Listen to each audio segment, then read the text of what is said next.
Alrighty, folks. With me on the Zoom here, I got Sweet G.A. Brown, my matching T-shirt buddy. How's it Oh going, yeah, buddy? doing good, doing good. How you doing? Oh, not too bad. Well, yours is a hoodie. Mine's like this is like my third one too. I was actually just thinking I'm probably about ready for my fourth Death Row Records shirt. I just had my Prince hoodie on earlier today, but I got it all dirty stuff. Yeah, Yeah, speaking of Prince, that the fucking song you did was pretty rad. I got two more in the can. Appreciate it Really? though. Yeah. I did uh let's see, Delirious. I like that one the most I so think that's the far. one that I'm talking about. I love that one. Did I get you Delirious? That one, I Uh love that huh. one. I got Delirious, and then I got one that I'm pretty sure I haven't sent you. Wait, It's is Delirious the one that was on the Batman movie? no, Delirious is the one that goes dun, dun, dun, dun, dun, dun, dun, dun, I get delirious. Never you're near. It's kind of like a beboppy song, you know. And I did like a really like I did a one man band thing as far as it's just the old harmony arch top that I'm banging on, but then I come in with the solo with the like real raunchy sounding guitar at the end, Mm-hmm. and, and Husky Burnett comes in after that on his raunchy guitars. Yeah, got that at the end of that one. That one I haven't really technically released yet. Yeah. Yeah, I just did that. Let's Go Crazy. That's the one I did on the That's largest the one I was thinking about. Let's Go Crazy. That's the one that's on the Batman soundtrack, the original or not the original Batman, but the Tim Burton one. Oh, okay. Oh yeah. Yeah, that one is the one that got my YouTube channel shut Oh, really? down. Fucking Yeah, YouTube. that was my touch of greatness right there. Prince was I went to my YouTube channel and there was a big splash thing. Actually, in that video that I sent you, I think it has it as the first of the video, and it's the actual it's just a screenshot of what it had on there. Controversy Records, blah blah blah, LLC, yada yada. Shut me down. I was Kick listening. I was listening to this interview on Sirius XM with Chris Cornell the other day, and Chris Cornell covered "Nothing Compares to You," and they were talking fucking. I guess Prince hated it when people covered his shit. Have you ever heard that story? I saw him on the interview thing saying as long as he said that he felt basically he was mad about Tom Jones doing Kiss is what they were referring to in the interview that I saw, Really? and yeah, because he didn't dig it evidently, Yeah, but he they didn't paid like for it. Sinead O'Connor's version of "Nothing Compares to You" either. He was pissed that she made that song famous. Well, see, that was the weird thing is because out of his own mouth said, well, if somebody does something interesting with it that sounds cool, then I'm for it, right? So I did a bluegrass version of Let's Go Crazy Oh, with the Pine Box Boys. It was like, come on, man, I didn't let's know that go. was the Pine Box Boys Yeah, backing you. yeah, yep. Fuck, I love Yep. those guys. Lester's Yeah, gonna be on my next album. Not to plug my own shit on yours, but yeah, I'm thinking I'm gonna cover.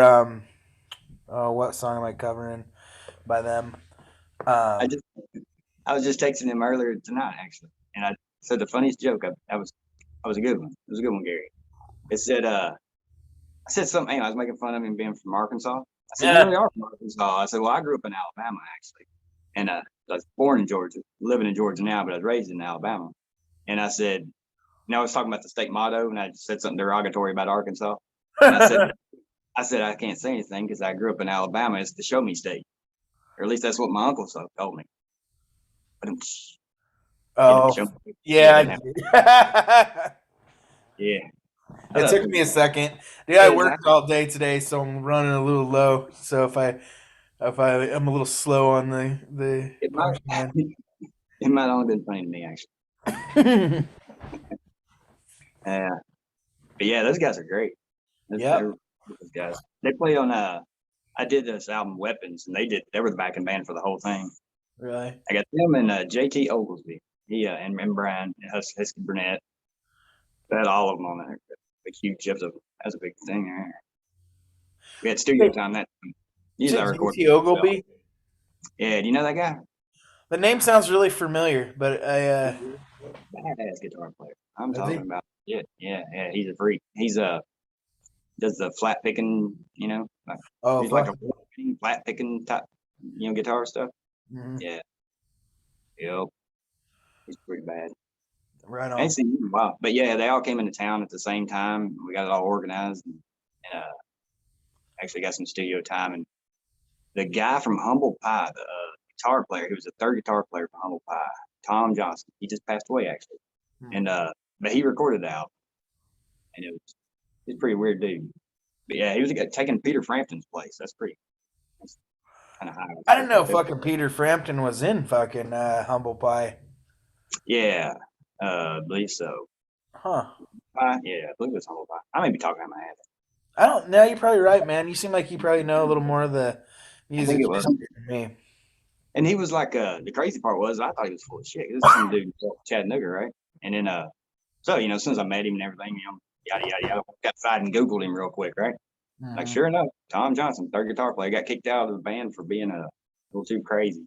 Wow. But he was only like 17 years old or something. That's freaky. Well, no shit. Everybody's crazy when they're 17. Stick you in humble pie and 17 years old. I thought Humble Pie was a fucking British band. Yeah, yeah, yeah, they are. Oh, they are?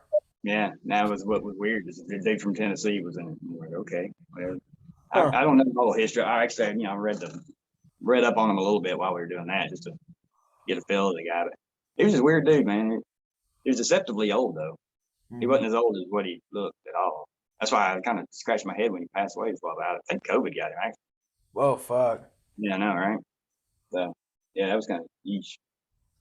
That's a bummer. But anyway, yeah, all them dudes came in town and got them and to play. That's the first time I heard JT play. I was like, cool. Actually, everybody was going, oh shit. But yeah, that Let's Go Crazy, that version that you heard, Hmm. um, YouTube video or whatever, that is Lester playing on the solo at the end of the song. Like first take, just take off. Yeah, sounded really cool. Yeah, that's a good cover, man. That was I don't like, know. Now those lawyers are gone. Now Prince is dead, and those lawyers are like all gone. You can do anything now, I guess. huh. Yeah, I was able to put that video back up, uh, do some more songs of his and stuff. Put on, I got them on Spotify and stuff. Huh. Nope. Yeah, no lawyers come after me. Hmm. Yeah, I think you got to be really generating some money for them to give a fuck. Right. I think when it comes to Spotify and stuff, that is true. Yeah, YouTube, Spotify should be YouTube, fucking he was a sued. monster though. So what? I said, oh, Spotify should be sued. Speaking of people fucking stealing shit. Yeah. You ever seen Fuck. that video of how they actually make money? No, How but they pay? somebody explained it to me once. It's like, essentially, we're letting them do it, really. We're signing the That's all we contract got. that's That's giving weird. them the permission to fuck us in the ass. See, check it out. This is what the guy in a nutshell. This is what the guy that I saw. He condensed it down to this. It's like, okay, the bigs, the three bigs, this, whatever record labels are still BM well, or the Whitney Houston's of the world nowadays or whatever. I don't know, man.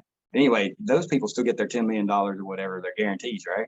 Mhm. And then that comes off the top of the money every month, and then everything else is shuffled down to all the peons, all the independent people, right? That's why your amounts are always different. That's why it's like 0.013 cents this week or this month, and yada yada yada. And then they also have all those algorithms so that you can't play your own shit over and over and over again, and make money like that. So in other words, if it sees it coming from the same device or whatever, and it starts stop paying you pretty much. So yeah, Yeah. can't um, make it rich. And it takes I don't understand how but that's why I was curious of how they actually make money because like how can I don't know whoever's big nowadays they go in a studio they record it costs thousands and thousands of dollars and you know how many millions of plays they have to get to recoup just the studio time. I yeah. mean it's ridiculous. It doesn't even make any sense. It doesn't mathematically make any sense. That's Yeah. why there's a guarantee still being Well, and I think that even some of the bands don't, the bigger bands don't even get guarantees. I think, like, because like Jerry Cantrell was doing an interview, and he was saying that the only reason Alice in Chains makes any money is off of like regular merchandise and touring. So they don't make shit off their actual music anymore. He's like, we would have quit touring a long time ago, but we can't fucking afford to. I mean, I'm sure they probably could, but I feel like the more money you make, the more you got to keep making. Almost, like yeah. you get kind of trapped. I think that's why all these old fuckers just fucking play until they can't anymore. You know, That's it's why I like had Tom Petty suing a 20-year-old trying to get his Grammy and stuff because he ain't got no money left. yeah, and then it's like like the fucking electricity on one of their places is like fucking 10 grand a month, just to keep their pools and all their bullshit going. It's more fucking money I make in then like 4 months or some shit. Yeah, Ferraris use a lot of gas. Yeah, and they're hard to insure, you know. And then you take all the insurance for all fucking 10 of their Ferraris. And You the gotta fact that they've got like 8 DUIs on their records. gotta have a good lawyer, all that good stuff. Fucking A, yeah. Yeah, that just goes to show you everything in life's relative. No matter if you're making $5 an hour, if you're making $500 million I an hour, bet you're you gonna like 90% of those guys would fucking rather just not be famous at this point, right. you know? Yeah, Like when I was a kid, I wanted to be famous, and then just like being like, I wouldn't even say I'm a local celebrity, but just like, when I did my first few tours, people were like, people ooh, people who wouldn't have fucking pissed in my mouth and my teeth were on fire were kissing my ass, and it was already pissing me off. So it's just like, just the little bit of attention, I guess, that I got from being dogged by it for a while was enough to fucking steer me away from ever wanting to fucking be famous. it makes you uncomfortable. I remember I was just talking about this last night. Uh, in a former life, I was in this other band, and on a regular basis, I would sign autographs, and I was like, "That's just the weirdest thing now." Because basically, once I went solo, like I just started all over again. Hmm. And but I don't sign autographs are just weird, man. It's like, why would you want my autograph? But then again, at the same time, it's rude to say, "Are you crazy?" You know what I mean? Uh-huh. It's a weird spot to be in. You're I like, don't do compliments well, man. Even when people tell me they like my music, it's hard for me to be like, Jesus Christ, you couldn't find anything better to listen to? Like, yeah, just in yeah, general, man. I fucking have, I don't know. I'm weird. I'm kind of I flip flop on that one. Like some of the like my former band I used to be in, it was there's a lot of tongue in cheek, kind of crap going on. And it's like, but then once in a while you run across a dude who thought it was all real. You're like, whoa, whoa. Then you kind of feel bad, like, man, am I messing this dude's head up? I'm just playing. It's Yeah. like if you thought the Pine Box Boys were, if you took it literally, word for word, you'd be terrified. Oh, yeah, yeah, I gotcha. And then once in a while you run across somebody who thinks, oh, legit. You're like, whoa, chief. Hmm. Kind of spooky. Make you lock the doors, you know, Get those ones too. Sometimes they're like, too into it. yeah, they're the new ones. You can tell like I call them the turners because like at the beginning of the night they'll just be like, "You're so good." They're the ones that haven't heard you before. It's like the first time you came with a friend, and then they'll tell you like how good you are like 20 times until it starts getting really fucking awkward, and then they'll be like, "Okay, asshole." All right, then you're a prick, and I'm just like, you can tell that they want that fight. They want you to be like a, I was listening into the, yeah, I know, don't know. There's being like a jerk. one in every fucking night. There's one, and sometimes they want to play harmonica with you too or something. You know what I'm saying? There's this there's this club in town, JJ Bohemian, right? And anyway, pretty cool club. Used to play there all the time and stuff. Anyway, there's this guy used to come in there. What was that dude? His name was Spoons. People called him Spoons. And he was an older black dude, always wore a suit, like a really nice suit, like a tuxedo the night.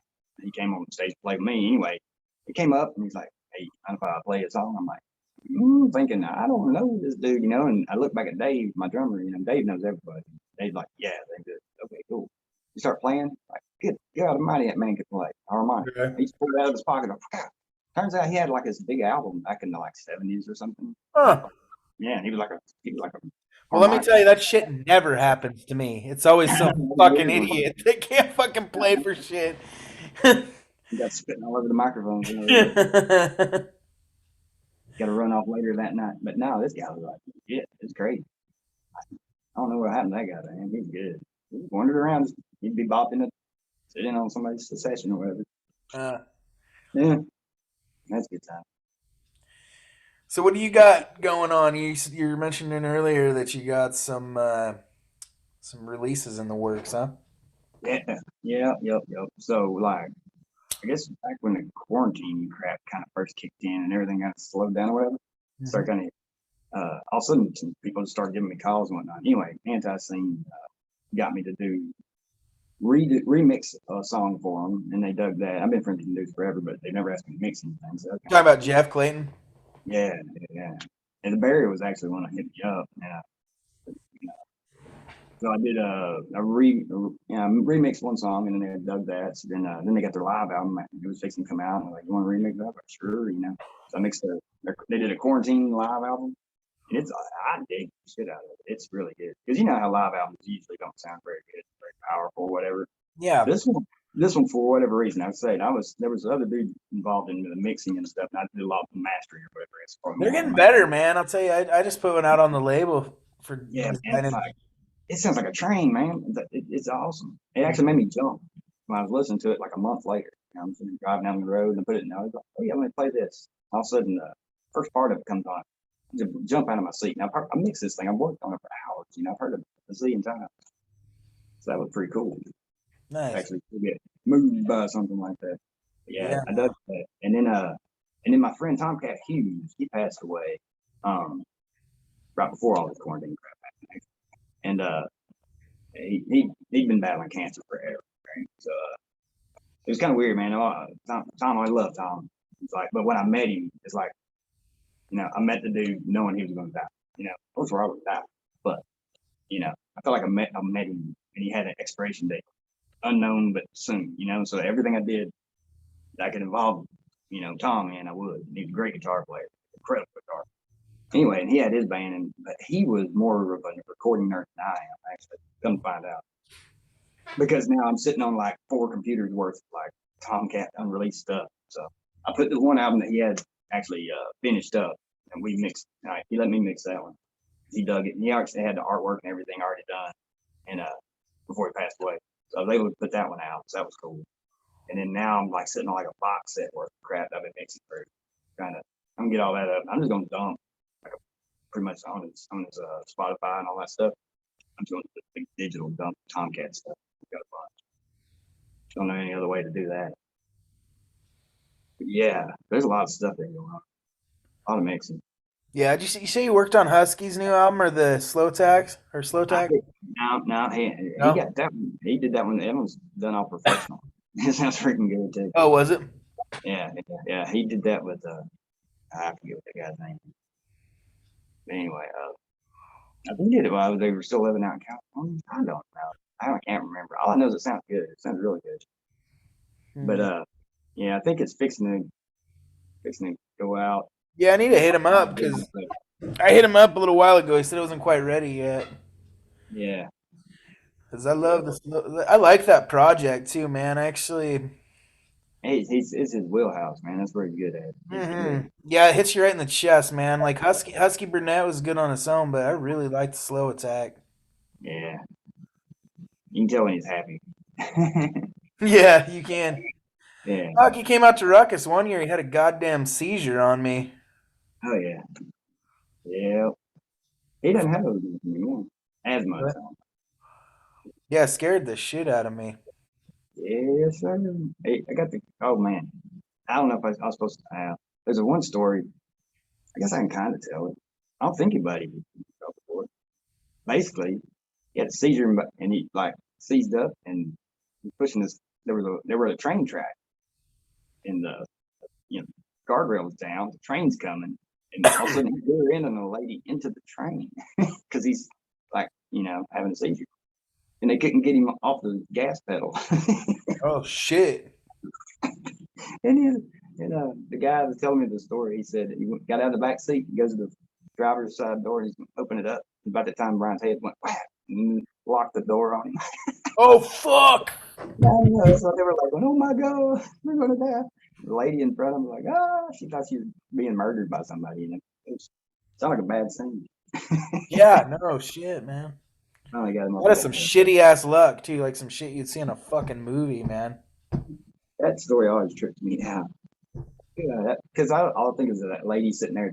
Imagine sitting at this, train's going, all of a sudden someone starts pushing your car into the train. Oh my Oh god! fuck. Right? So think about everybody that doesn't like you. Why are they doing this to Yeah, wonder who you pissed off. me? Yep. Oh my goodness. But yeah, I just been buying a bunch of guitars like this. Fuck, I see that, man. The guitar center going on behind me making. The Yeah. The cool funny little part is spot you stuff got there. doing that. I said that's a cool little spot you got there. Yeah, it's my studio down here. I got a little home studio thing going on. I see it paying over for you. When you leave it. Cool. You know, Yeah, because I've only seen that side of it. yeah, it's a little crap. I've been doing this. It hit me the other day. Is like, 'cause I get all humble about some stuff, or not humble, but I don't know. You never think you're good at something, Hmm. especially when it comes to music, because you can never match it. So like, Look, man, I think you're a great songwriter, dude. oh, I appreciate it. Might be a bit uncomfortable though. But yeah, I've been mixing. I went to school for that crap like a long time ago. So I was Yeah, like, thinking, man, I've been mixing for like 30 years. I What failed do out you of school for that. do? I went Yeah, to I went to Florida. the Art Institute of Seattle.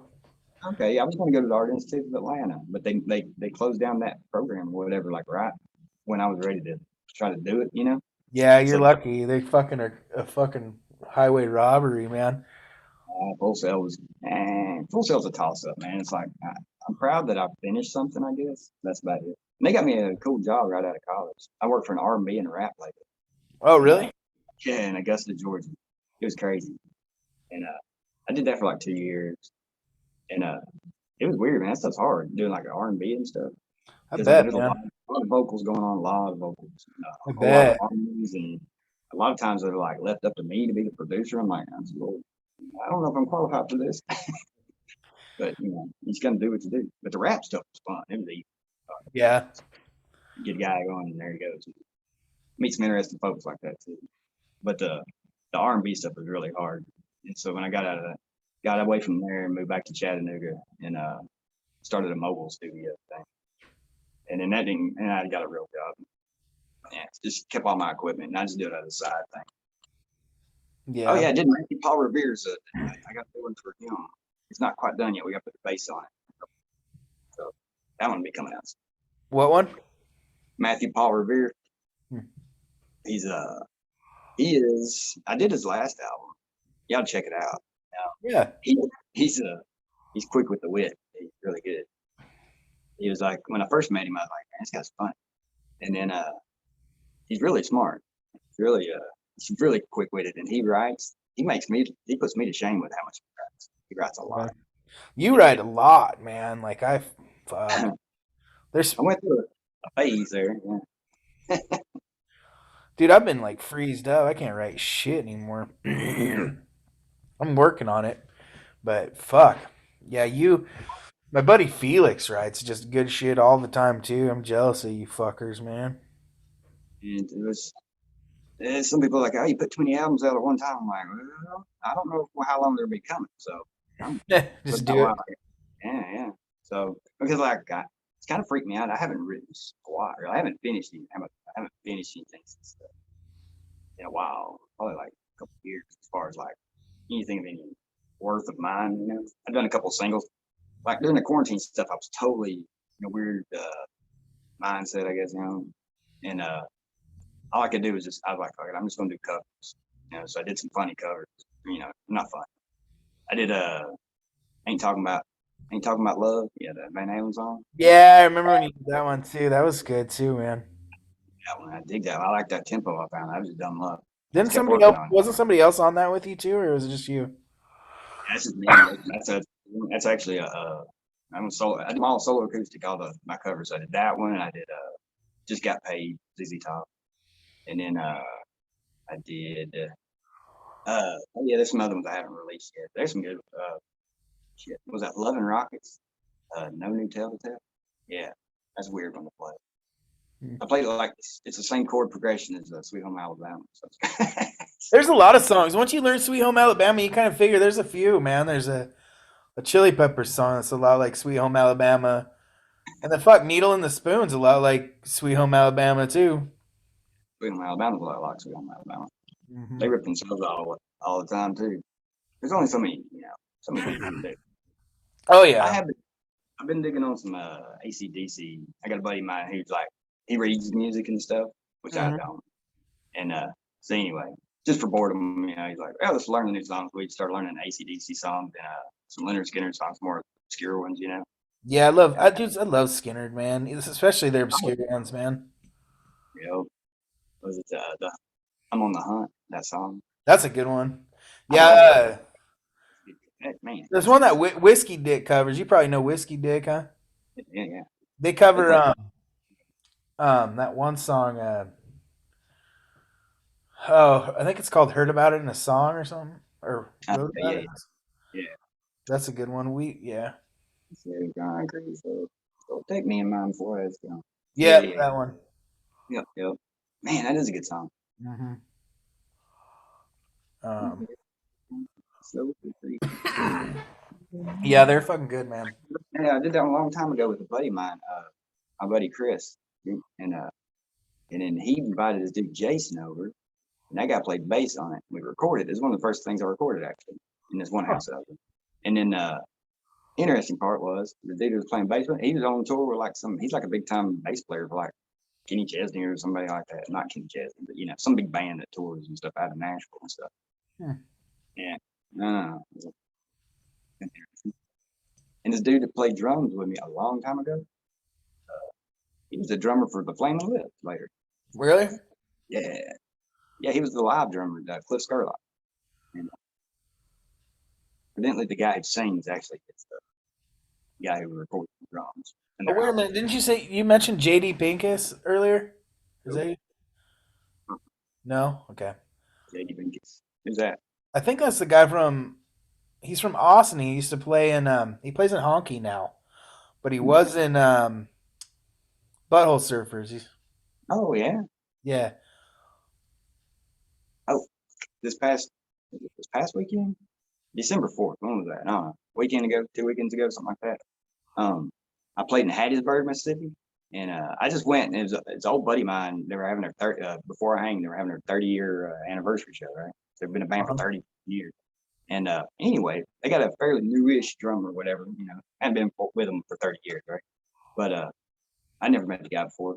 Friends with him on Facebook and all that stuff. So I go down there, and anyway, so he filled in drums when I did a little solo set right before they played, right? Turns out he's in this band called Savage Master. Evidently, they do pretty good. They're Do getting they? kind of, yeah, evidently, I think they're getting big. Huh. And man, good gravy with a drummer. Shit. Yeah, he was a monster. He was an absolute monster. That Fuck was yeah. fun. Yeah, it was kind of weird. He was playing with a full blown metal drummer on it. Cool. Had some PA problems. Yeah, that seems to happen. It's funny. I opened up for Shooter Jennings last summer, and our sound was fucked. And the sound guy was like, "I'm so sorry." I'm like, "Look, man, if it was gonna happen to any band here, it was us. Like, it should have been us. Like, we know how to work with it. I feel weird if there's not a fucking sound problem, you know." This is the bad part was like, oh, they'll get it fixed in a minute. They'll get it fixed in a minute. Next thing you know, like I'm halfway through the set. Oh yeah, that's what I kept thinking too. It was through our whole fucking set. My bass player's fucking monitor was feeding back in her face. Well, the bad part was I had a PA sitting in the trunk of my car at the time. Oh So yeah. yeah, it's like and Lowe's thing that you set up in like 2 seconds. Hmm. I figured it'd be done The here. older I get, the more it bugs me though, man. And doing my own sound bugs me too. Like, I don't like fucking doing my own sound anymore. I just did it so fucking much. I'm like, I just want to I, set up and go. You know. have you played through one of these Bose L1 things? The What do stick, they look like? I think my guitar player. Yeah, my guitar player's buying one of those. dude. That's why. Let me see it. Yeah, There's a stick. yeah, that's exactly what he's buying. Yeah, he's buying one of those things. Those are the new thing to get, huh? Dude, they were like the bottom weighs 15, 17 pounds, something like that, maybe 20 pounds tops. Yeah, And he it's got said this it. right, and then it's just two plastic sticks, pretty much. They're extensions. You can put one or you put both of them, right? Anyway, and it's got like six little speakers in the top there, right? That thing will blow your head off. It's like That's what he said. 105 decibels, man. Hmm. It's loud. You can play outside with it. I played it Then you can outside. fucking play a good sized show with it. Well, now this is the cool part. This is what I discovered. So I got I traded speakers and crap all the time. That's how I got that thing. 'Cause I'm not paying that much. This is like grand. But I got this little Fender GT, whatever. It's one of the modeling amps, right? One of their new ones. So in that modeling amp it has like every speaker, every pedal ever made, every amp ever made. It's all in that amp, right? Hmm. But it's coming out of these two little cheesy 10-inch speakers, right? So it doesn't sound that great when you're trying to play a Marshall stack with that little thing, right? But then you go out of that thing into that Bose thing as your actual guitar rig. And holy shit! It sounds like there's a Marshall stack somewhere in the room. And the way that thing disperses sound, you can't tell where it's coming from. It's very weird. You can stand right in front of it, get no feedback. It sounds like there's a Marshall stack playing. It's like that. Huh. It's Yeah. Fucking A. It's high tech, kind of modeling, whatever you know. I can see how there'd be, but I'm getting old, and that stuff weighs about 10 pounds altogether. You know, so Yeah, that's pretty. man. Well, yeah, it sounds like it sounds all right. Yeah. My other amp over here, it's noisy and it weighs like 120 pounds. So, yeah, take your pick. Yeah. Yeah,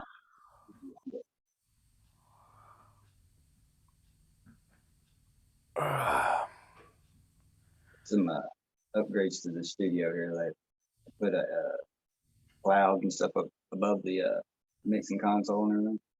Now check this out. So my mixing console, you'll be able to see it on the thing, but my mixing console is an old piano. Oh, yeah, I see that now. So check this out. I didn't Um, notice it. yeah, this looks like a piano sitting there, right? But and it's like underneath where the piano guts usually are.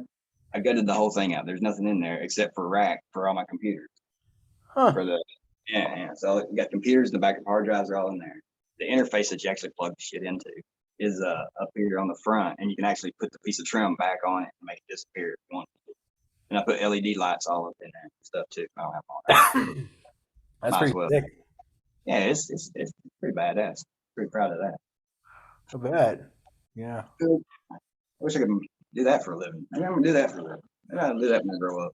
Yeah, well, Gut piano. That thing was a bitch today. That was hard to do. You ever try to I gut a bet, piano? man. Nah, I bet that it was a bitch, though. I don't even want to think about it, really. The metal thing in the back. Oh my god. Fuck, Boy, yeah, and then strings are probably popping all over the fucking place. No, thank I you, could, sir. man, yeah, I had to unwind all them every single one. Oh, Because drill, fuck. I couldn't get it with a drill. I couldn't cut them. I could cut them, but that'd be like crazy. I'd be like, I'd take an eye on them. Yo, yeah, they're fucking yeah, they're Never dangerous. drilled in the wood, so I sit there and undrilled every single. I Yeah. don't know why. So what have you been up to lately? Oh, fuck. Just working, man. Yeah. It's about it. I've been pretty boring as of late. Fucking just trying to write. Hey, it's this fucking psycho ass cat. That fucking is crazy. She's super sweet half the time, but she is fucking bonkers the other half. And this is about the time of night she goes fucking bonkers. But anyways, yeah. She's just a baby and she sits here alone all day. I kind of feel bad for her, but She has the right to attack you. yeah, she's all right. She's okay. She's fucking just a kitty, I guess. But my daughter loves cats, and even she kind of gets over her shit. Yeah, I had some cats for a while. Actually, cats live forever. So mine passed away, I don't know, 7 years ago probably. I haven't replaced him. We got a dog though, but he's a little dog, and he's a very good dog Yeah. actually. He like doesn't bark unless he needs to bark. It's weird. Never had one of that. Had that much discernment about them. Yeah, my wife's got three of our. Actually, we got three dogs, but they're with my wife right now. I miss them actually. I have a little pit bull that's. Cool. Oh yeah, I named him Brody after Bruiser Brody. I forgot you're a wrestling fan too. I used to be a pro wrestler. Yeah. Yeah, yep, I did it. I was 18 years old, and I went. I was 18 or 19. I was right out of high school. It was like right out of high school, Hmm. and I'm like 5'8" on a good day. And then I used to work out and whatever, but I wasn't big at all, right? But I always wanted to be a pro wrestler my whole life, right? I just be a pro wrestler. And I went to this local wrestling thing and I saw this guy get his ass kicked. And I'm like, well, shit, I can do that. He wasn't no bigger than I was, right? And that was about the time that Sabu came out. That Oh was fuck. when I saw Sabu, I was like, oh, I was back into wrestling. As soon as I saw something, like this dude, he revolutionized wrestling. I don't care what they said. So anyway, I wanted to be Sabu. So I went to wrestling thing and I saw a guy get beat up. I was like, I can do that. So I talked to the guy afterwards as far as training to be a wrestler or whatever. And he takes my money, right? But he's the same guy. This is Paul E. This is Paul Lee, the real Nature Boy. You may have heard of him. Huh? He's kind of been on the internet several times as far as people making fun of him. But he's a local hero right here, I guess. He's definitely something. He ran for mayor and stuff a while back. But and he's hilarious. He calls himself the real Nature Boy. And this out. Fast forward, to this, I don't know, 20 years, I don't know, probably within the past 10 years. Ric Flair was there in town here in Ringgold and telling the real Nature Boy that he was the real Nature Boy. And they said it was the weirdest thing ever. It's like, holy shit, it's finally happened. Ric Flair and the fake Ric Flair finally meeting. And Ric Flair was so gracious to the guy. He's talking about how great of a guy it was. It was pretty interesting. It's weird. Yeah, it was weird. But anyway, so the guy took my money for a while and he taught me to wrestle, right? Secret handshake, the whole 9 yards. This is back in the day, right? Before all the TV shows and whatnot. Yeah. But he was at the time he was training Terry Bam Bam Gordy. He was training him to wrestle again, and he came back in as the executioner. Oh yeah. Yeah, that last little stint that he had, because he went into a coma, right? I thought that was Jesse Barr that did the execution. No, that was Terry Bam Bam. Oh, Jesse Barr was the Funk brother, but I can't remember. Yeah, he was the other Funk brother, wasn't he? Yeah. The pantyhose in her head. Yeah. But yeah, so I stood there and Terry Gordy came in there one day when we were practicing, and I was looking eyeball to eyeball at him, and I was in the ring, and he was looking at me. I was like, "Holy shit, the man is huge! He was huge. I'm talking about big." Anyway, so all he asked him was, "You want to give those new guys a go or whatever?" And he looked right at me, like, "No." I'm like, "Damn!" Like, I'm just gonna ask Terry Gordy had something right about there, but I didn't. But anyway, so I kept on going there for a while, and then finally, I started realizing like this guy's going to train me forever. I guess it was like a year. So finally, I went to this other place, and they had me wrestling like the next week. So I did one match in front of people, like live people, and it was the weirdest thing ever. And then I got done. I was driving home, and Alan King was playing my band or whatever, and he's like, "Well, you did it." And I was like, "Yep, I did it." He said, "Now what?" I said, "I retired right now." Dream has been accomplished. I'm good to go now. Because it was a strange bunch. And you don't get paid for that stuff though. No, man, it's seedier and fucking worse than fucking music, man. Yes, it is. My buddy Owen Mays did it for a minute too, and he said that it's a dark fucking world filled with weird fucking people, promoters and shit doing. Yeah. Because you can imagine the people doing that on a local level, their elevators don't. Yeah, no, man, and it's like it's weird individual does that. The good local guys only make like a couple $100 a show, Well, most the people second place I went to, the guy trained me basically had to train things. Gave me a super flex. Oh my god, suplex off the top rope. That's trusting somebody right there. I got good feel. But he did a barbed wire match that weekend before. I'm like, did a barbed wire match in the local thing? Yeah. Like, that's nuts. That's crazy. Made himself a pin cushion for $20, Yeah, man. That hardcore shit a lot of those old guys really fucking like Ric Flair really hate the hardcore shit, man. Yeah. Really hate it. They kind of screwed stuff up, you can't put the genie back in the bottle again. Once he jumps off a 20-foot ladder, how you gonna top that? Yeah, and it's like that's when people started really knowing it was fake. You can't take a baseball bat fucking wrapped in barbed wire to the head without fucking dying or being fucking mentally retarded for the rest of your fucking life, Like New Jack. Yeah, dude. Fuck, multiple times. New Jack almost killed like 3 people, dude. I was watching that Dark Side of the Ring episode not too long ago. You ever watch that? Oh yeah. Yeah, it's good shit. I love this one. Yeah. My favorite guy, I'm a Jim Cornette guy myself. A lot of people hate him, but I fucking love Jim Cornette. Oh man, Jim Cornette's and shit. Yeah. I love his stories when he's talking about Rick Rubin. My whole world just Yeah, collapsed. I had no idea that he was involved in Smoky Mountain Wrestling until I started. I listened to Jim Cornette's podcast like weekly. He's got two of them. I listened to both of them. It was somewheres in all the the YouTube world when Smoky Mountain was long gone by the time I figured out that Rick Rubin had anything to do with it. I was already Yeah. a Rick Rubin fan. I'm a Rick Rubin fan since Beastie Boys, right? And it's like I'm just one of them guys who like everything I think he touches pretty much is their best work Well, almost. if you like music, you like fucking Rick Rubin. I mean, pretty He, much, man. he takes the when people have too much effects or they get too much weird stuff, and he strips everything down to a basic core. I mean, it's kind of an easy mode of operandi, I guess. As far as something to put your name on, that's kind of a weird thing to put your name on, so you strip them down to nothingness. But at the same time, usually it's good. Almost every Mhm. single album I've ever heard him do, it's done. Yeah, I listened to. I can't remember whose podcast he was on. I was listening to, but he said his favorite project Uh, he ever did was Wildflowers with Tom Petty. yeah, that was What the all about the fuck? divorce too. That's so weird, right? Huh? He was talking about. I think I heard the same things that Broken Record podcast that he does, and he was talking about how the Wildflowers was when Tom Petty he went through a divorce with his wife after like 20 years, and that was his therapy there or whatever, right? So then when you listen to that album through that scope, you're like, whoa, that's a totally different album than what I I didn't know that, dude, and that's probably one of my favorite albums of all time. Like, I might even put it in my top 10, even.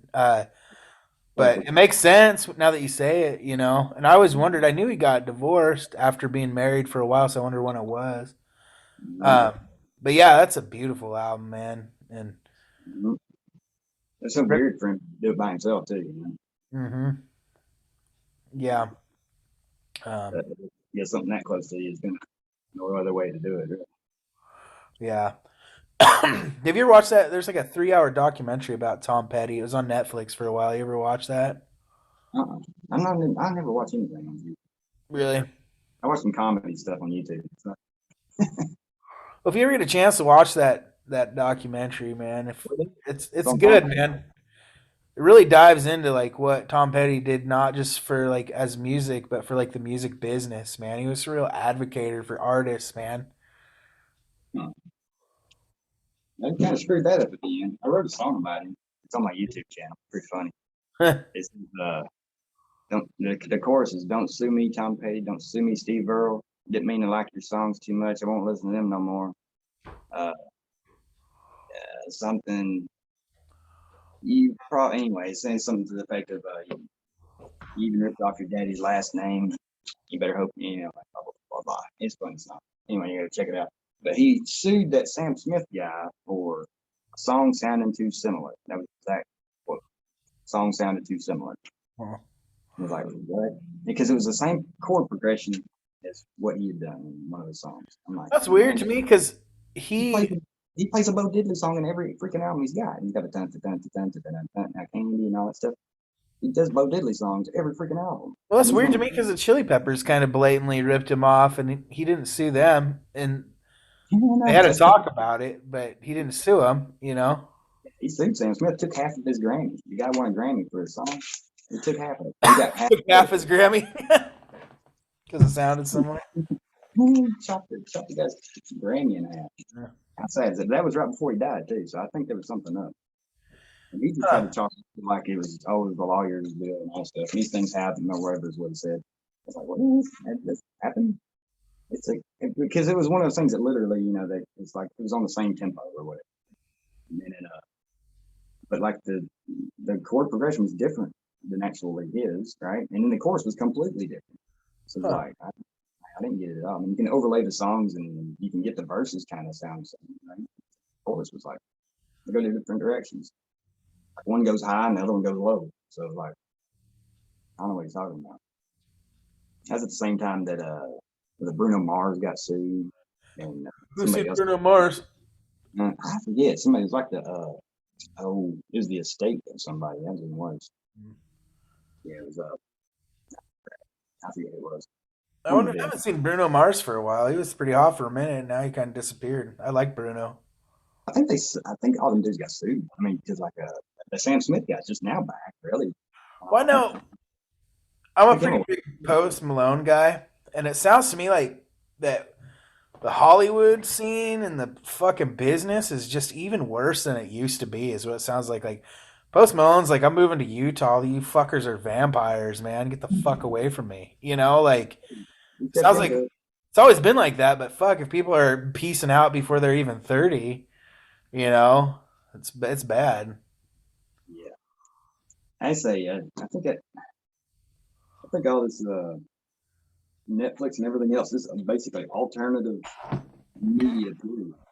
No matter where it comes from, it's not coming out of one central location. It's not being Hollywood doesn't control all the entertainment in the world now. Yeah, it's You know, good. I mean, like I love Vice. I mean, like all Vice that is a stuff. great channel.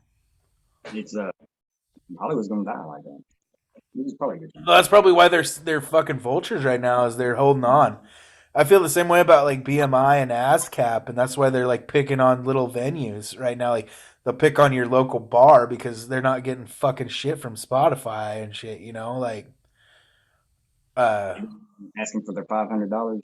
yeah, or whatever, 15. You know, it's stupid, man. Like I actually get a bunch of shows out of that stuff because you know, one, Washington shut down about 3 venues. You know, because they bullied them out. were they getting them for playing on the jukebox or was it cover bands or what?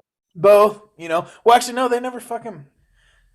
Well, no, yeah, both actually. You know, what pisses me off though is like they go after the bar, but the bands don't have to pay for that shit. You know, and those fucking idiots are making like 2 grand a fucking night to fucking sing other people's shit. You know, I mean, it's like they don't have to pay shit, but the bar, you know, venue, they're responsible for it. You know, I'm saying, how are you going to control what the band's fixing to play? no shit. You know, I actually used to. When I did Ruckus, I was like, don't play any fucking covers because if BMI shows up, I want to tell them to fuck themselves, you know? But they always have something. Like a buddy of mine owns this venue in Pendleton, and he was like, we don't play fucking covers here. And they're like, they pulled up like a video. They're like, no, here's the cover being played. And he's like, oh, fuck. You know, like, you I didn't fucking hate that. assholes. There's one place that they got popped for that. So I got a bunch of shows out of them because it's one good side of putting out too much material. I can play for like 4 hours without getting a cover. Nobody knows any of them, but I'm not talented enough to learn other people's shit. That's why I just write my own. So for me, it's not a problem. I like screwing other people's songs up on stuff. That's true. You do a good job though, man. I'm surprised anybody even recognized that Prince song, man. I know I changed the names and stuff. Like I got Kickstart My Heart on YouTube right now. So like, but I just changed the name of it because it got flagged like immediately. So uh, I just changed it to Kickstart and who cares? it's because there's these people out there. Track down the Motley Crue crowd, Well, I mean, seriously. Well, there's people in our own little circle that take themselves way too fucking serious that probably flag that shit. You know, Right? I've had a lot of arguments with people about like, well, no, BMI is good. I'm like, well, I get it. I know, I understand that, but like, no, you don't get it. If you want to make it, you need them. I'm I don't like, think so anymore. yeah, I don't feel like I need them. You I know, don't, I don't feel like anybody's going to. I think if anybody makes a significant amount of enough money off of one of my songs, then as soon as I put it on the internet and it's out there, it's got a timestamp on it. So I beat them. You know what I'm saying? I'm yeah, pretty sure they hold that in law. I think in court or whatever. I would think. yeah. And they'd have to if they got enough money to beat that, then they got enough money to beat whatever I do with the song. How about that? You know, That's a valid point. I mean, and like what you get like a $30 check every couple of years from them. Awesome. Probably costs more than that to join their fucking cult, and then they're shutting my friends' fucking bars down because somebody fucking played fucking Blue Oyster Cult 2 years ago. that is sad. I don't know how that even works. They just got this job going around and they just sit in bars, right? Well, so I think what happens is they get those people, the same kind of people that we're talking about, those vultures that fucking take themselves too serious, and if those guys are paying paying into this shit, they get kind of pissy if they're at a bar and they're seeing people play covers and they know these people aren't paying BMI and shit, so they'll turn them in themselves. That loud. I can't hear it. It's all right. Good do. Yeah, it's pretty shady business. Because you're in, because I don't know. It's a job, I guess. But it's kind of like being a narc. I don't know. Well, it is too, man. And like, they'll come in and they'll record. That's what happened to my buddies. It was a local musician that fucking came in and recorded, and I don't know if they pay them to do it or what, waive their fees for the year or whatever. Yeah. I don't know. So like that's a perfectly good waste of It's a music. It's entertainment. It's whatever. Yeah. That's and everybody ripped everything off. Like Jack White with the Seven Nation Army. Tell me that chord progression wasn't found somewhere else. Yeah. I mean, that's why he doesn't brag about it too much. I don't think because I think he knows it probably came from somewhere. Nobody invented. I mean, that had to be invented a long time ago. It's too easy of a melody to. So. Yeah, I mean, something like that was probably like a marching band song or something too. Right. Yeah, definitely. Jack White, man, that was probably one of the best concerts I've ever seen, though. I wasn't even a White Stripes fan until I saw him. He's a bad motherfucker.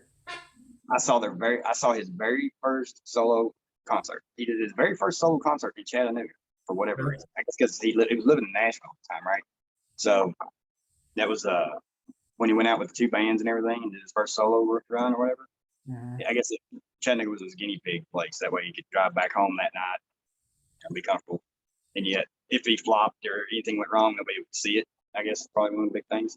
It turns out those tickets were really hard to come by, evidently. I just got lucky. So, like, as soon as I heard it, like, oh, hell yeah, do that. It was awesome. But at the same time, it was weird. That was probably the last concert I went to that there was somebody that big. I didn't know he was that big. And I became a big fan with Icky Thump, right? That was when it was the tail end of the White Stripes when I finally heard it. Yeah. It was pretty good, I caught on. Yeah. I caught on to that before Icky Thump, and Icky Thump was their last tour, and they canceled like halfway through because Meg was having panic attacks and shit. But I saw him at the Get Behind Me Satan tour, and that was the one I saw him on. It was fucking God, it was so good, man. See, yeah, I just saw him that one time, and I went there, and I didn't know he was like Michael Jackson or something. I mean, these people were losing their freaking minds. It was weird. It was like. Yeah, that was how I was. I was like, fuck it, they're all right. I was like, oh, fuck it, and the tickets were like $30. So I was like, fuck it, I'll go check them out, like whatever. And I'd heard a couple of their songs, but I was like, holy shit, I was floored. I was like, these guys are fucking awesome. Yeah, well, it's like, so I saw him with a full blown band, and basically, he saw some of that stuff. I'm sure it was like his stripped down stuff, but now he's got a whole bunch of crap going on, which isn't really. It was kind of defeated the whole purpose. I thought. Yeah. Didn't dig it too much as far as that goes. I haven't done a lot of his solo stuff, really. Right. So it's overdone. But it's a creative dude, so let him go. Whatever. But the weird part was, see, like these 20-something-year-old people that like I was literally ever crying. I was like, what the hell? What's the matter? And they're like, this is Jack White, freaking out. I'm like, he ain't even done anything yet. He has done nothing to impress me yet. You know what I'm saying? Pick up your guitar, do some impressive, yay, But he didn't, and at that point in time, they were just losing their mind because he was there. I was like, was he like Elvis or something? Like I didn't get it, but evidently he is. Late party, I guess. I don't know. When I saw him at the White Stripes show, he was going insane, dude. That's why I'm not impressed by his solo shit. It's because it is something special, and it's just him and Meg. Because Meg's like a fucking very mediocre drummer, but she suits him well, and they play off each other well. And he was bouncing around to instruments, playing fucking. Well, the first thing that happened is he came out and he strummed his guitar, and it was out of tune, and he just got pissed and ripped it off his fucking back and fucking put it on top of his amp, and it started making the feedback. And then he fucking grabbed a new guitar while that was feeding back and just kept playing. He was like playing a fucking xylophone, all kinds of shit, man. He was fucking dude, just going. He was bouncing back and forth. He hardly said a word either. He wasn't like courting the crowd. He didn't say a fucking word to anybody hardly. He just did fucking 2 hours, 2.5 hours. Just a blistering fucking set. Didn't stop to take a fucking breath, man. That's good shit. I always thought I saw that show. When I left there, I looked at my friend and I said, "Someday I'm gonna tell my kids I saw the fucking White Stripes."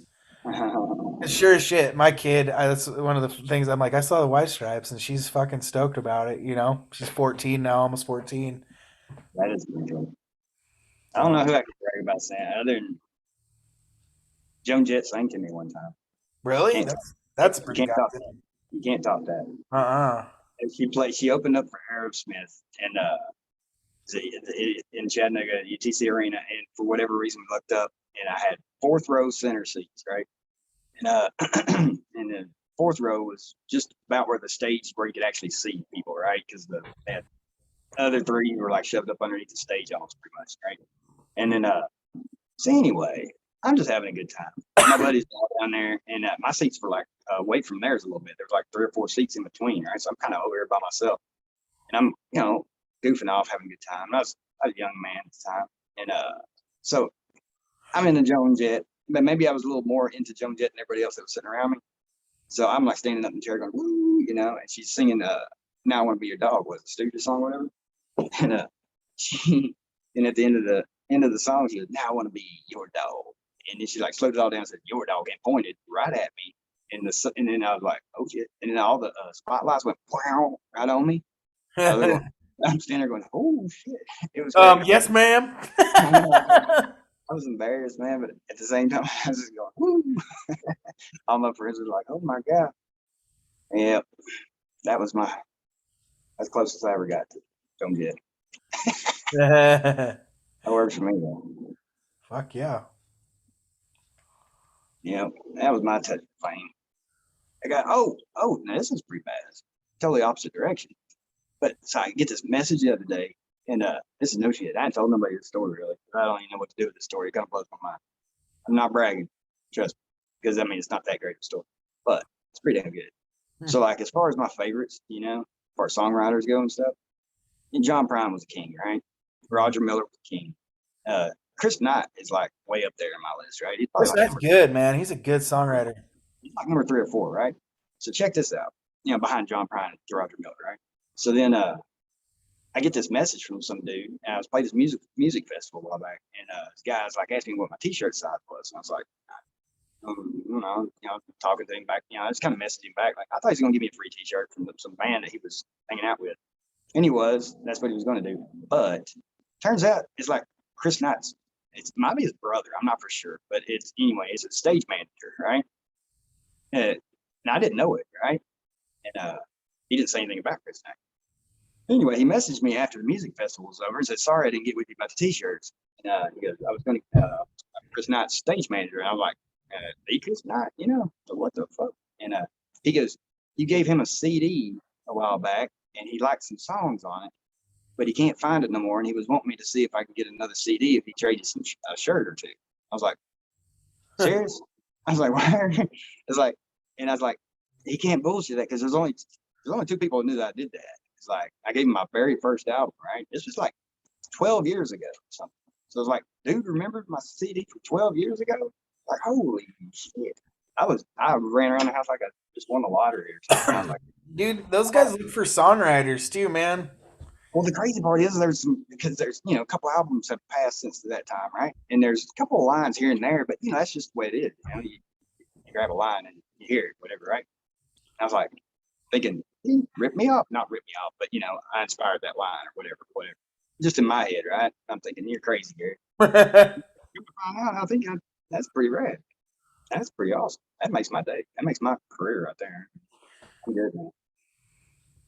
I would like to open for him though if he is. Yeah. Yeah, he's good, man. Yeah, he's freaking he's amazing actually. I always really liked that song. God, what's it fucking called? It's hard to hang yourself when you ain't got enough rope. Yeah, enough rope. That's the name of it. Yeah. Yep. That song's amazing. Yeah, he's good. He's always got the one acoustic song on every album that's just like, oh crap, that's good, And his new album, he's got a new album out right now, Till the Dawn or something like that. Till Daybreak, something I forget. Crap. Anyway, but he's got a song on there called "Go On." I think it is. It is. It's that slow acoustic, song that's just like, oh shit, that's good. Hayes Carl just put a new one out, man. You know who Hayes Carl is? Yeah, yeah, yeah. It's good too, man. And he kind of put out some stinkers, in my opinion. He had that good album, and then he kind of put out some real mediocre ones, but it's good. Yeah, I think he lost everybody with that. So he did the one where he's wearing a sweater on the cover. And he did the K Mag Yo Yo or K Mag Yo whatever. Anyway, he did that album, and then the one right after that, he went like all serious Yeah. love song stuff. And yeah, I think he lost a lot of people. Lost This me. one's a little serious too, but it's good though. You can actually feel it. You know, the other ones kind of felt a little forced, or like, but A little sappy, a little depressing, I guess. yeah. I But mean, I'm a sucker for sad bastard music, man. Like, yeah, but I don't want a whole album of it. really? Yeah, throw one in once in a while. But like Todd Snyder did that. I'm a Todd Snyder fan too, but that agnostic hymns and whatever that album. He went dark and everything on that one. He went pretty dark on that album. It's got some really good songs on it. The music on it's really cool, but it's depressing ass album. It's like usually when I pull out Todd Snyder, I'm trying to look for something. It's not what he's usually giving me. Right? Usually give me a smile or something when I listen to his music. And that one, like, Speaking oof, Speaking of dark. those kind of guys, you know, he kind of remind me of kind of remind me a little Roger Allen Wade, a little Uh, bit. Who me? Yeah, a little bit. Yeah. Yeah, that's why I started calling myself Raw White. I uh, played with I played with him several times. I've been picking up his shows when he cancels. Yeah, uh, he's like a local legend but around here. he did like oh yeah, he is from Chattanooga, isn't he? From Yeah, Chattanooga? yeah, yeah. He lives right down the road there. That's right. Yeah, I forgot. Maybe something in the Tennessee water makes y'all sound a little similar, but He's the exact opposite of me. Man, he's like 7 foot tall, and he's a big old dude, big old tall voice. But yeah, he's great. He's such a natural. It's kind of like it's kind of disturbing. well, he You know, did like a whole album of serious shit too, man. yeah, that I dude. like how he can flip it, man. He can flip Mm-hmm. it from one He into the pulled it off. next. Yeah, he definitely pulled it off. Because I mean, he went from total like bar songs that are just funny as crap to real serious song that they go motel or whatever. I slaughtered that name of that. But anyway, that album was like more of a serious album, and he fought and it rocked. It was great. He nailed it. He was legit. You know, he can do it all. But oh, matter of fact, I can squeeze in on some shows with him coming up. Actually, I weasel on in there. Nah. Cecil Alan Moore. Yep. Yeah, he's got some shows coming up with him. I've been doing. I played like I owe him a lot right now because like I had a shitty year, but he was the highlight. Cecil was he was the highlight. He's got a place out in the middle of nowhere, right? And they built a stage out there and everything, and because he used to have like an annual show or whatever. Well, he's like a touring musician. That's what he does for a living. So I'm just like a part timer. And but so he built a stage, and all summer we had like shows kept on going during all that crap. I needed it too. I was up there playing like every chance I could get. It's awesome though. It is great. We put in a big old huge sound system up there. It sounds amazing. It's good stuff, and it's all free. You just go up there and hang out. You know, it's just music for music's sake. There's nothing involved but just music. Yeah. That's what we do. Clubs are kind of Yeah. yeah. It's getting back to it, man, but it is a little meh, you know. Yeah, yeah, people are weird now. Yeah, I don't know if it'll ever go back to normal. I was thinking about that today. So I was leaving work. I'm like, I wonder if I'll ever get to take this fucking mask off my face. I'll move to Tennessee and Georgia, man. We don't wear a mask. Yeah, Fuck a mask. I'm in fucking Oregon. Yeah, Yeah, so yeah, they don't mandate masks hardly anywhere. And some employers do. My employer, well, they do. Well, they kind of do. well, I I work at work. a mental health facility, so it's all state Yeah, regulated and shit. So I'm actually the boss there, so I actually have to regulate people who don't fucking wear their masks, which is really fun. you're a narc. I never thought I'd be in this fucking position, man, ever. You're Fucking man. A. Yeah. Yeah, it takes one to fucking know one, I guess, man. They were like, this guy, he should be running the place. Ain't funny. Yeah, I fix movie theaters and whatnot. That's my that's my career. Yeah. So I work by myself in the dark all the time. So Yo, me, Pee Wee Herman on yourself in there. I got I guess I could. You know, I got better things to do. uh, Yeah, I actually one time I went to this one theater and then who was it? Disney, I think it was they had cameras because basically like in digital they can they'll put a what do you call it? Mine just went blank. Anyway, it's like a ghosting number that's in the picture. That way you can tell, and it goes to that way you can tell where it's where the bootleg comes from, right? There'll be a place in the movie somewhere where something will appear. You know, sometimes you can't even see it, yeah, and yeah. you have to tell what theater that came from, right? It was bootleg, and they found one like in Knoxville or something like that, right? So I'm up there working, and I go up in the booth, and there's like cameras and stuff all pointing into the auditorium. I'm like, what the hell? I thought somebody was bootlegging movies, you know? Turns out they were trying to find someone bootlegging movies. It's pretty crazy. That's a weird job. Disney has way too much money. Yeah, they fucking do. Yeah, they like make those Marvel movies and stuff in Well, like a they have light. their hand in so much shit, man. I think that became pretty apparent of how much shit they had their hands on when Disney Plus came out. You're like, they own Yeah, the fucking Simpsons? Are you kidding me? They own the Simpsons? The that's what. fuck? And now the movie theaters is like, they're trying to kill them, man. It's like they're releasing stuff on in the theaters at the same time they're doing it on Yeah. yeah, that's not good for business, man. No, it's not, man, and that It's a bad sucks. that's a bad plan. Well, and it's just like they're kind of doing the same shit with music. I mean, I know it's not Disney doing it, but people don't want to fucking go out anymore. It's almost like they enjoy this fucking shit, man. Like I'm kind of a shut in, but Jesus Christ, I realized how much of a people person I am through this whole thing. Like We're we're we're, we're we we are we like people. No matter how introverted you are, you still need people. mhm, People need people. Period. That's yeah, the way. yeah. I sure So miss going to shows and having people actually fucking be there. yeah, yeah. A lot of my favorite places have closed down during all this stuff. It really sucks. Mhm. There's a place out in the middle of nowhere I used to play all the time, and man, they shut down.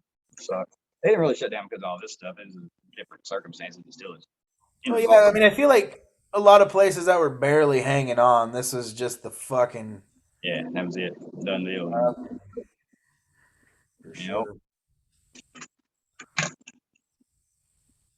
Well, Hmm. shit, man, we're going on about 2 hours, I think. So, Ain't nobody gonna listen to this that long. I think I'm gonna wrap it up. But man, I'd like to have you come back on. This is good talking with you, man. I enjoyed it. Yeah, We've been thanks for, talking 2 hours. huh? We've been talking for 2 hours. Getting close to it, man. I think. Holy shit! It's late Yeah, man. Well, or early actually. not quite. We're probably at about an hour and 20 minutes though, because we So did start a little later than I thought. But I have no clue what time it is here. I don't keep clocks around. I don't like clocks. I always get my cell phone though, but usually I can't find the time on it. It'll be like a little bit in later. I'm blind now. I don't know. That's new to me too. These glasses and stuff. I hate them. yeah. Getting old, man. Well, is there anything you want to plug before we get off here, buddy? Let's see here. I will mix or master anybody's music that wants to send it to me, and just like Google Drive and stuff like that. That's the way I usually work. Works out pretty good. You know, just dump some files in there, and basically, if I enjoy mixing it, it's usually free, and you can't beat that. I just enjoy doing it, really. Yeah. If you make some money, feel free to share it. But for the most part, I just do this for the love of the music. So, anyway, that was an offer. Um, I guess I'm decent at it. I don't know. Evidently, I'm getting better at it. But I'll take a stab at anything. I like mastering stuff too. So if you think you're done, but it doesn't quite sound as good as what you think it should sound, or not as loud, or whatever, hit me up. Oh, thesweetgabrown@gmail.com. Easy like that. Cool. Yep. Um, Or a Facebook thing. or Any artists you want to plug? well, you got to check out Brian or Husky Burnett's The Slow Attack. You got to check his new album out. It's gonna be soon. It's like really soon. I just got all my peoples. Matthew Paul Revere gonna have an album coming out soon. Talked to Cecil Alan Moore today, and he's gonna be working on a new album soon. So got all that going on. Anti-Scene's album's gonna be coming out again soon. Yeah, all that. You get out and see some live music and go to movies and stuff. That. Act like humans. There we go. If everybody can do that, we'll be good. Yeah. Well, shit. Once again, man, it was good having you on, buddy. We'll have you on again soon, man, and keep playing your stuff on the podcast and. Right on. Yeah. Holler at me if you need some more. I got 10 albums, I think. Yeah, send me whatever you want, buddy. I'm always looking for shit to play. I got some shit, that's for sure. All right, buddy. I'll see you later. Cool. Appreciate you, man. Yeah, thanks. Laters.